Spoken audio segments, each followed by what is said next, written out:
Hello there. Thank you so much. Thank you. I'm glad you could join me once again. Colin Sparrow here. Thank you so much for those who are joining me for the first time.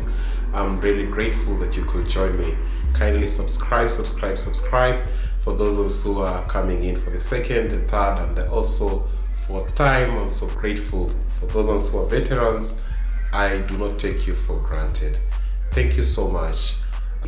Yes, your ethnic background or your tribe can be the reason as to why you didn't or you wouldn't get a job. Before you start throwing stones at me, if I could explain. Now, in public positions or public jobs, there is what we call the regional balance, and what that simply means is it is a requirement that the public body or public organization, a parastatal, a government entity, to give a regional or national outlook in terms of the people they hire. And so you might be the best person in terms of your qualification and even come out tops in terms of the interview, but towards the tail end of the interview, there's what is called the regional balance. And so at this particular time, it is a requirement that the organization tries as much as possible, the public organization tries as much as possible to give a national outlook in terms of the balance. Now, for example, let's say I'm a Kikuyu, and in the position that I've applied in that office, there are 10 Kikuyus out of a possible, let's say, 20. Then in terms of regional balance, they will go for someone from another region just to give a balance in the organization or in the department. This does not happen in the initial stages of the recruitment process. So when the job is out there, everybody is out to apply, or rather, it is open for everybody to apply.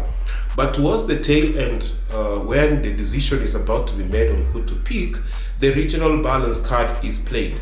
And this is just to give a national outlook for all public institutions.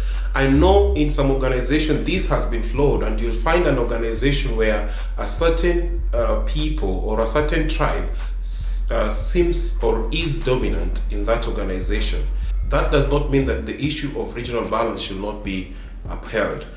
Actually, it is provided in the constitution, and I remember there was a time when Chiloba and Chebukati, this issue came in after the appointment, just before we went to the elections, and people were arguing out that they come from the same region, and so it was not fair for all of them to hold public offices. But it was clear that at this particular time, the regional balance was not upheld because of the time issue to recruit another person for the position, and the elections that had to be done, and they had to be done as per the constitution.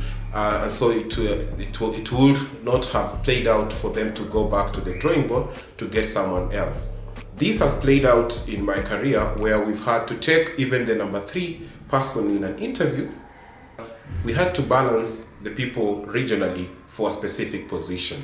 So sometimes you don't beat yourself so much, because sometimes the tribe that you are in has just played it out for you and you've missed the job. So your qualifications can be right, your academic qualifications can be right, your experience and skills can be right, but when it comes to public offices, there is what we call the regional balance, and that is where your tribe factor is played, and that could be the reason why you missed the job. That is information that I thought you should know. My name is Colin Sparrow, and thank you for listening.